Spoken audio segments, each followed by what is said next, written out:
Hello team and welcome to another ATP Geopolitics video with myself, Jonathan MSP. This is Ukraine War news update, the second part thereof for the 9th of December 2023, and it will only be two of these. I'm going to condense this all into a second video as opposed to the last few days where I've done three news videos, goodness me.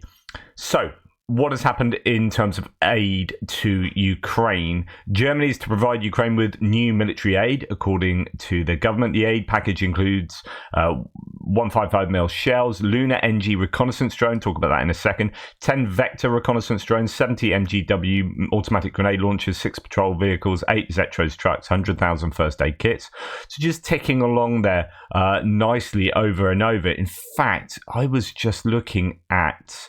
I'm going to have to find that for you now. I'm pretty sure it's in this BBC article about an upcoming interview with Olena Zelenska. Yes. So, okay, top donor countries of military aid. Remember, this is not humanitarian, not financial, so that will shift things. But you can see the US is way out in front at $46.3 billion, but they've had also the lowest last 4 months of the entire war. So they've pretty much not stalled, but really slowed down, and they're just eking out the last of the presidential drawdown authority funding from the previous year's budget. Germany has eclipsed the UK considerably by a good $11 billion. They're on $18.1 billion, UK on $6.9 billion.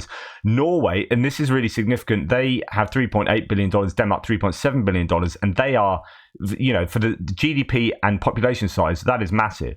The same can be said of the Baltics, of the Nordic states as well, Netherlands too. These figures are big considering their size, and absent from there is France, and we often talk about France in terms of, well, they're doing other things, they don't announce an awful lot of stuff. I mean, this will come from announcements. We're not quite sure what France are doing under the radar, but nevertheless, I think that's worth knowing. So Germany's still ticking over with continued support, even though that's not a massive package. That is stuff they just announce this stuff fairly continually. With today's German military aid update, it became public that Ukraine has now received the Lunar NG drone system from Rheinmetall for the first time. The system, worth a low double-digit million euro figure, consists of that is no small thing. Just that one drone system is significant. It consists of a ground control station, several UAVs, a launch catapult, optional net equipment for catching the drones when they land, as well as maintenance equipment. The entire drone system is mounted on an HX truck with a swap body system. Lunar NG drones can remain aloft for more than 12 hours. Moreover, that went all a bit mental. Well, goodness me. The computer just went, no. Right, found it again. Okay, so Lunar NG drones can remain aloft for more than 12 hours. Moreover, when fitted with optional STACOM equipment, they can have a data link range of up to 300 kilometers. So these are, I guess, somewhat similar to Bayraktars in terms of reconnaissance, half-decent cameras, good range, but they can keep aloft for a long time whilst looking at stuff from a long way away, which keeps them safe. So hopefully really useful addition to the drone repertoire that Ukraine has. A German drone manufacturer joins Dia City for drone production in Ukraine. So Quantum Systems is set to establish a research and development center and drone production facilities in Ukraine, a move facilitated by its residency in Dia City portal. That's worth looking into itself. This Dear City portal is becoming a defense hub. So let's look at this. Quantum Systems, a prominent German drone manufacturer, has recently become a resident of Dear City portal, a move that is set to establish a research and development center and drone production facilities in Ukraine. Dear City is a special legal and tax zone for IT and tech companies that create favorable conditions for developers. For the past 8 years, Quantum Systems have been engaged in the design and development and production of unmanned aerial vehicles. And in 2022, the German government commenced the supply of drones from Quantum Systems to Ukraine. Indeed, when you go back to look at this, actually, no, it hasn't got Quantum Systems there, but they that's Rheinmetall, that they quite often have. I think the vector drones are quantum systems, possibly, actually. I might need to look into that. But yeah, very often on the German pledge lists, you have quantum systems drones listed. So anyway, good on Germany there. Now, Bulgarian parliament has overridden the Bulgarian president Radev's veto of these 100 Bulgarian BTRs, these fairly old armor personnel carriers that they were going to give to Ukraine. The pro-Russian president vetoed it, but it was always going to sort of pass really after the veto was overturned by the Bulgarian parliament. They vote in favour 161 to 55 of the transfer of that. There's also other stuff I talked yesterday about obsolete and malfunctioning missiles and air defence, bits of air defence system and stuff. So I think that's equipment that the Ukrainians can get up and running and use again. There's also rumours there could be other stuff as well from Bulgaria. Bulgaria have been a huge supporter since the beginning of the war in terms of being able to manufacture Soviet-era munitions for Ukraine. Okay, Defense Minister of Ukraine says Max 23. Rustem Umerov and the Supreme Commander of the Swedish Armed Forces have discussed a possible transfer of Gripen fighter jets. It's possible to transfer them in the near future, he asks. Good bilateral work between Ukraine and Sweden on the transfer of Gripen fighter jets continues, according to the Minister of Defense for Ukraine. However, here's Jürgen Naldit, who is very pro-Ukrainian. A source saying yesterday that the Ministry of Defense of Ukraine announced that it is negotiating with the Swedes in particular about the transfer of Gripen Jazz 39 aircraft, but it should be clarified that the Gripens will not be given to us tomorrow because the Swedes insist that the issue lies in a political plane. The Swedish side stated that it would be able to hand over these planes to us if it joined NATO. And taking into account the position of Turkey and especially Hungary, this remains, as I say, only a prospect. This is a real challenge for Ukraine vis-a-vis support from Sweden if it is contingent upon accession to NATO, because that is looking more and more precarious as the weeks go on. It was looking in the bag, and then Hungary appeared to be just basically the lapdog of Putin at the moment, and they are causing problems within the EU and within NATO. And you've also got Turkey as well. So another twist in Sweden's NATO accession saga, Erdogan's coalition ally pledges to back Sweden's membership only when Palestine, quote, when Palestine is recognized as an independent state, Israel agrees to pay compensation, and a path is open to Netanyahu's trial in The Hague. Well, Sweden never going to do that, so therefore Turkey's coalition ally are never going to allow Sweden accession to NATO. This is a real problem. Okay. Umerov himself was glad to, so he's the defense minister for Ukraine, was glad to welcome the advisors of French President Emmanuel Macron to Kyiv. I thanked the head of the French delegation, Xavier Chatel, for the comprehensive support of the French people. We exchanged opinions regarding future bilateral cooperation, in particular regarding the development of Ukraine's defense industry. I talked to you about how France's figures are absent from that list of top donors to Ukraine. Again, that's what's going on in public. Who knows what is happening behind closed doors? I hope France are coming up with the goods. Ukraine and Japan are now discussing the transfer of air defense, according to the ambassador of Ukraine to Japan. Goodness me, it would be brilliant if Japan can help militarily. They have traditionally have had a defense force that looks like they're changing their whole military strategy at the moment, Japan, and that might entail more open support for Ukraine. It might not, who knows.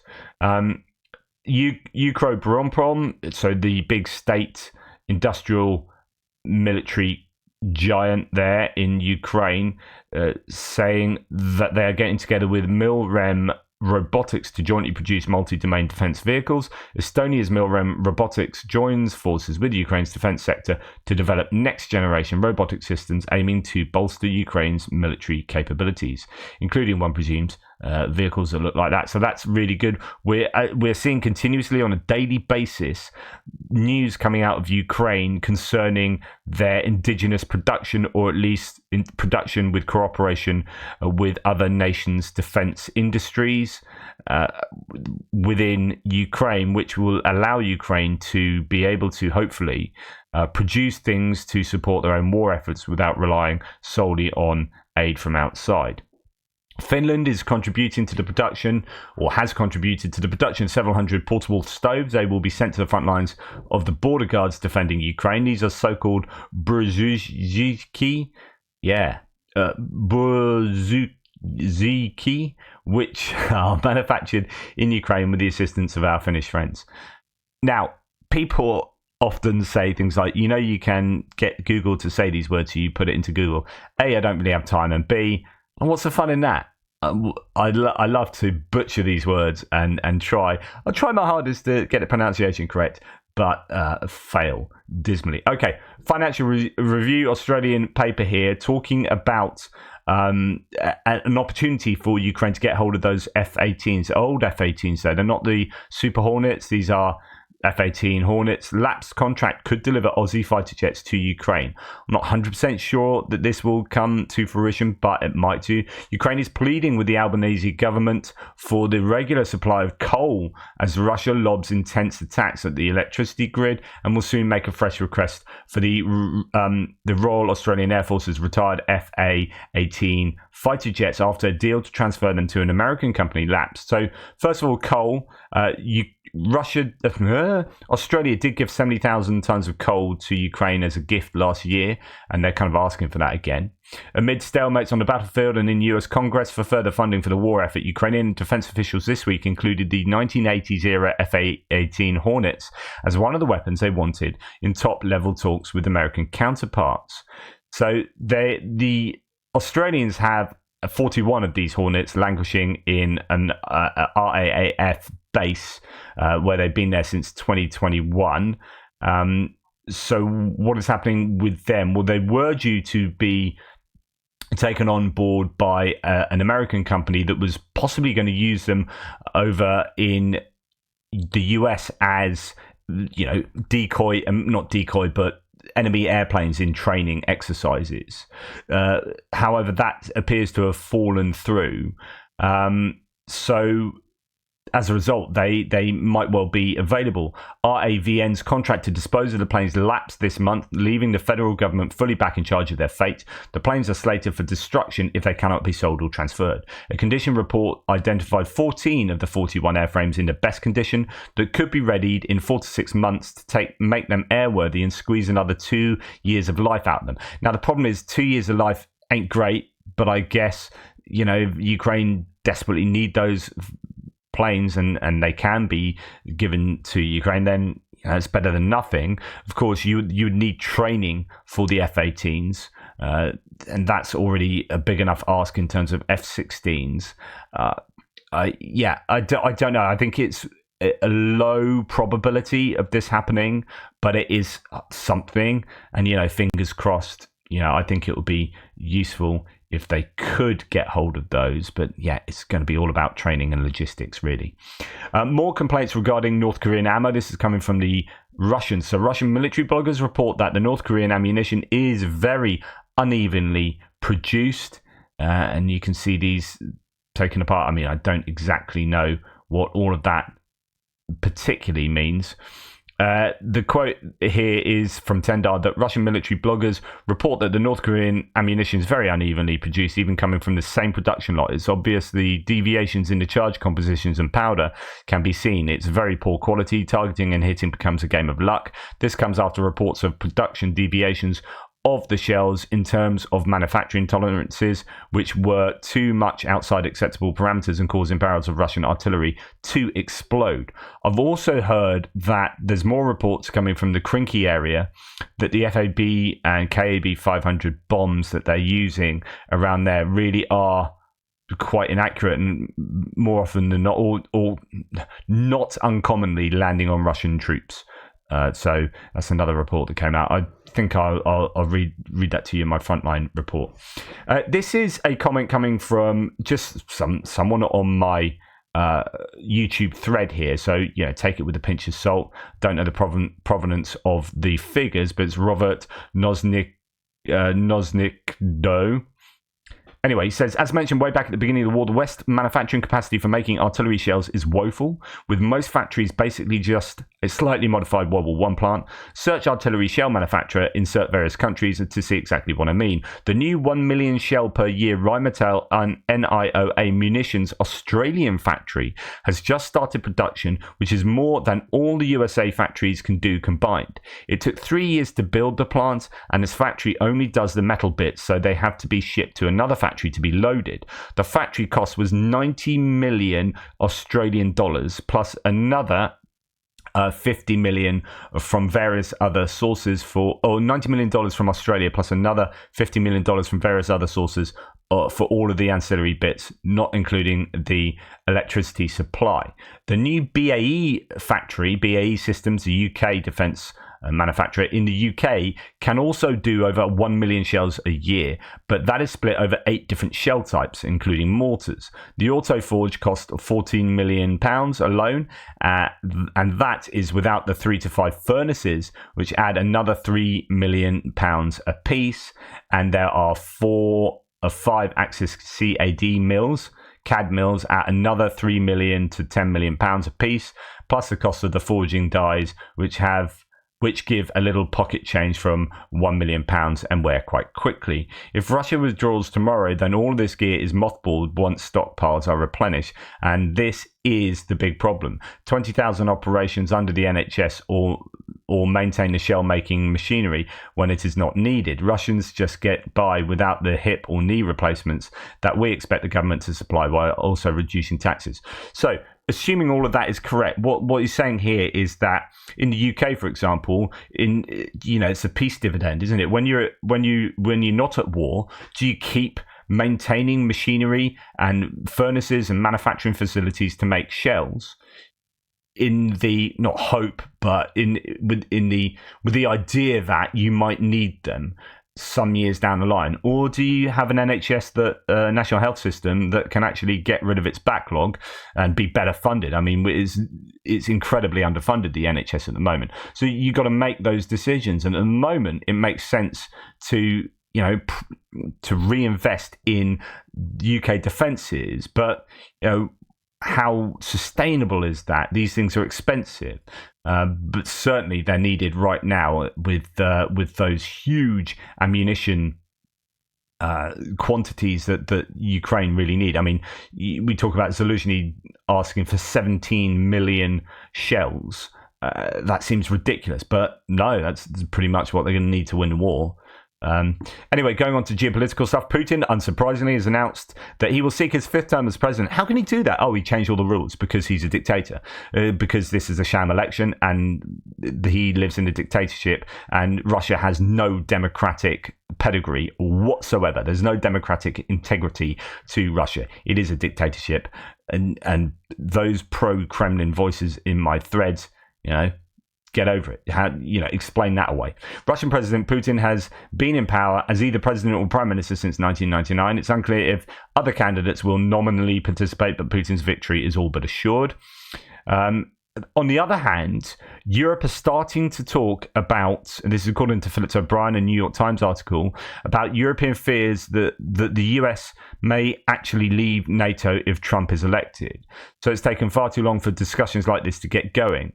But there's this kind of worry within Europe that if there is an unsteady leader in charge of the US that has desires to leave NATO, what are the plans thereafter? Is there a plan B? You might ask, well, or you might say that, hey, that will never actually happen. It is all bluster. Maybe, but if you don't plan for those eventualities, then you can become mired in all sorts of issues if that eventuality comes to pass. Philip O'Brien says, and when it comes to Ukraine, it might reach a crisis before then if the US refuses to keep up its support, as he and Mykola Bielyskov are discussing their Ukraine-Russia war talk podcast. The possibility that US might leave NATO and that Europe needed to prepare was something Philip O'Brien, had argued more than 3 months ago in his The Atlantic article. In a year, the whole foundation of the post-World War II world might have cracked. I mean, there are a lot of views coming out at the moment, a lot of really worried analysts looking at what's going on, connecting things up. So the other thing that some people have been talking about, Tim White was mentioning this in his thread, is it any coincidence that Venezuela are looking to annex Guyana, a large part of Guyana, to get that oil? You know, as Ukraine war has subsided in people's consciousnesses internationally, and as the US has stopped funding for the time being the war, as there's an impasse in Congress, and as the Israel conflict has divided the world and taken up all that bandwidth, and as China are looking at all of this, and then with the other eye looking at Taiwan, Venezuela going, well, now's a good time to do this.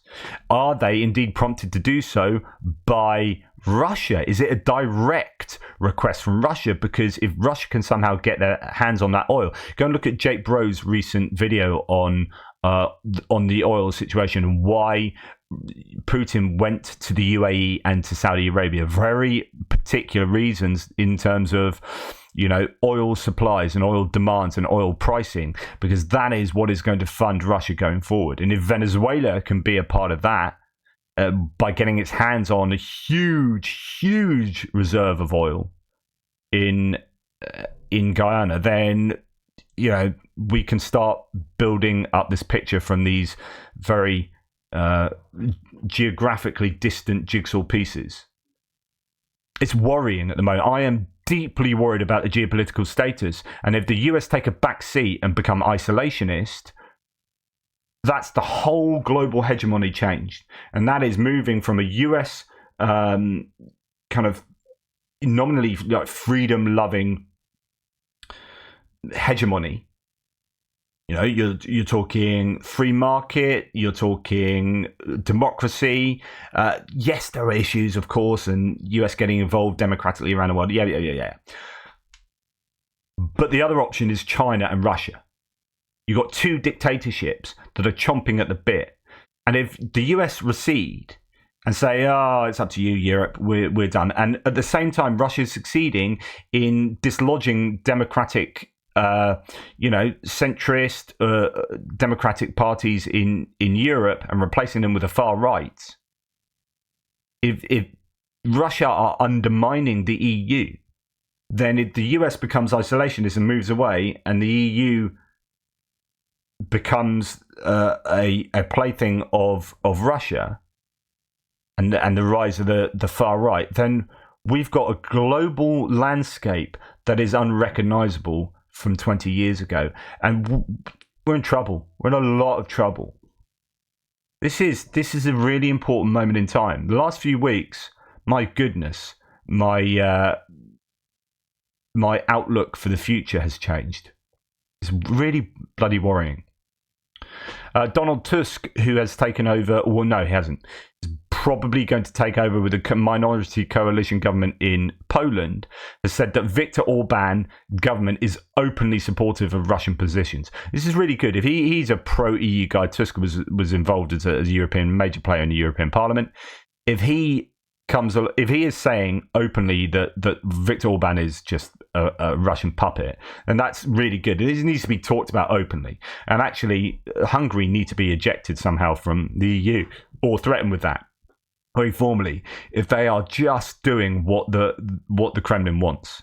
Polish party leader said at a press conference yesterday that the Hungarian government led by Viktor Orban has openly switched to Russian positions. True that. For the first time since July, the oil price, so this is a bit of good news, the Brent oil price goes below $75 a barrel. Although it's still above the $60 ceiling imposed by Ukraine's allies, it will hit Russia. So if Russia are being able to sell their barrels, their oil over $60 a barrel by getting around the sanctions and the oil price cap. If the international price comes down, that will force the Russian price down, which will mean Russia is not making the money it needs to. And that's why, you're seeing him go to UAE, you're seeing him go to Saudi Arabia. There's like, can we control oil supply? So partly I think what's been going on is the US has been flooding the market with oil and oil reserves, which, because they're not part of OPEC, so you've got Canada, US and Brazil not part of OPEC, can then mess around with their own oil supplies to screw over OPEC that's trying to maybe send the price upwards, which will then really profit Russia, which will then allow them to fund their war. This is all hugely important stuff. So the oil price is coming down, and if the Biden administration has been doing some things behind closed doors that can affect that global price, then that is a useful tool that the Americans certainly can utilize. It's clear they've been receiving market value for some countries, while at $75 less incentive to bust sanctions, says Tim White. Right. On the kind of cultural side of thing, the International Olympic Committee has allowed Russian and Belarusian athletes to participate in the 2024 Games in Paris in a neutral status. We seem to get bored of holding Russia to account. It's like, oh, okay. It's like, oh, you've just murdered 20 people. Why? We're going to come down heavy on you. And then like 2 weeks later, it's like, I can't be bothered anymore. Oh, you're just going to do your thing. Yeah. End up murdering some more people. Okay. Oh, I'm bored of that. It's this cycle of, no, we need to stick to our guns. And the IOC here hasn't. However, good old, before we get to Sebastian Coe, Lord Coe, Czech magazine Reflex has reacted to the admission of athletes from Belarus and Russia to participate in the Olympics by publishing these photos. Pretty powerful stuff. They offered their variants of neutral uniforms, which a mid-journey neural network helped to generate. So these are AI-generated photos, but yeah, pretty powerful stuff there. So good to see Sebastian Coe, so Lord Coe, and the World Athletics show some moral fibre. The track and field chief refused to budge on the decision to continue to ban athletes from Russia and Belarus, despite today's decision from the IOC. So there will be no Russian and Belarusian runners in the 2024 Olympics. I guess that's track and field. So, shot put, javelin, all that kind of stuff. Good on you, Sebastian Coe there. A reminder, says Maria Popova. So she's an author and professor. She says Russia's ultimate goal. So what's she talking about? Well, signs of Western hesitation over support for Ukraine is encouraging Russian propagandists to speculate on which country might be the next victim. There's talk about the Baltics, there's talk about Moldova, there's talk about, the Russian propagandists have now reinvigorated to start talking more openly about the success of the Russians. They were very much down during the counteroffensive, Russia on the back foot, and now they feel buoyed by what's been going on geopolitically. But anyway, Maria Popova says, this is a reminder, Russia's ultimate goals are regaining control of half of Europe and bringing down American hegemony. It might seem maximalist to you, but the weaker the West acts, so the more that we see what's been going on in Congress and around the world to some degree, with a lessening of support for Ukraine, the more these goals appear plausible to Russia, and the more strongly Russia commits to them.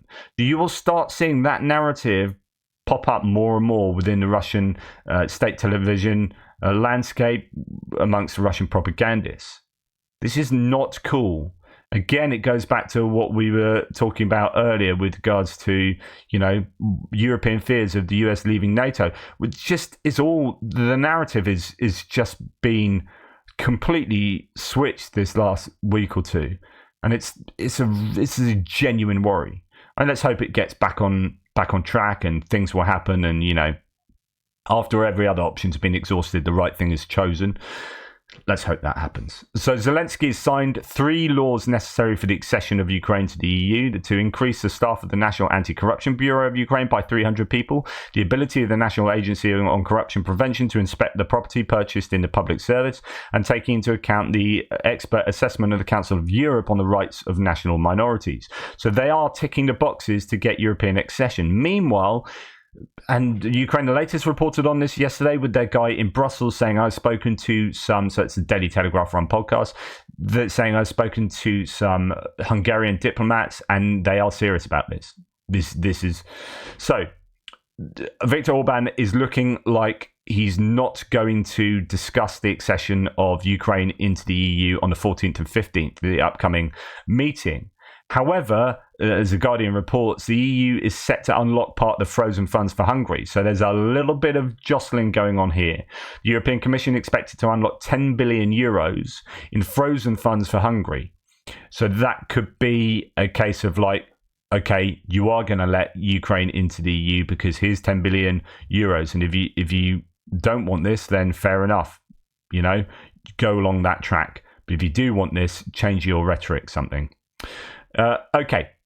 And finally, the BBC Laura Kunsberg, former political editor for the BBC, has interviewed Olena Zelenska, so Volodymyr Zelensky's wife, the First Lady, and that will be aired tomorrow morning. But there's a few snippets that have come out now. So speaking hours after a Russian missile attack, she said, if the world gets tired, they will simply let us die. So let's look at that quote. So she said, we really need the help. In simple words, we cannot get tired of this situation because if we do, we die. And if the world gets tired, they will simply let us die. First Lady continued, it hurts us greatly to see the signs that the passionate willingness to help may fade. It is a matter of life for us. Therefore, it hurts to see that. Let's hope that we all get back on track with our support for Ukraine. That's why I'm doing what I'm doing, hopefully keeping it in the public eye, as many other YouTube channels are doing. But even I know from my stats that you know, interest, the viewership is dropping. Ukraine is not front and center of most people. I know that from even some of the comments of you guys in the commentary, and the idea that actually, and you can understand this, that, you know, domestically for many Americans, the border is more important than Ukraine for them. And I said yesterday, so many people like had to go at me for this, like, no, don't you understand? I said, for me, Ukraine is way more important than the US border. People having a go at me, Americans having a go at me, like, what do you mean that the US border is not as important as Ukraine? It's like, dude, just to remind you, I am not American. So of course Ukraine is more important to me. It is important because it's in Europe. Geographically, it is global security, it is energy security, it is epistemic security, it is cyber security, it is the disinformation warfare that is taking place. To win in Ukraine is phenomenally important to me. And it is, I'm sorry to say, it is more important to me as a British citizen than the southern US border is. It's just, obviously, I can't believe that people would be like having a go at me for that. Of course it's more important to me. Now, I'm saying that as not an American. So if I was an American living in Texas, I might think differently, right? I'm not saying I would, but I might think differently. But I'm not an American living in Texas. I'm a British on the south coast of the UK who can feel the heat of Ukraine very much so. And literally what happens on the border, southern border of the US affects me not one jot. You know, directly and in the way I operate my life. So I'm not saying it's not important, like objectively, but to me, subjectively, it has less impact than what's going on in Ukraine. So of course I'm going to be advocating the US government does stuff for Ukraine because I see that as more important. Just, you know, and I think objectively it is more important for the world. If I was to be in charge of the world, right? The war in Ukraine is the single most important thing I think in the world, along with climate change, you know, as existential challenges to humanity and to geopolitical stability. So that's why I'm doing what I'm doing. So I think it's that bloody important. And also, it's morally heinous what Russia has done. Anyway, that's enough from me. Take care. Speak soon. Toodle pips.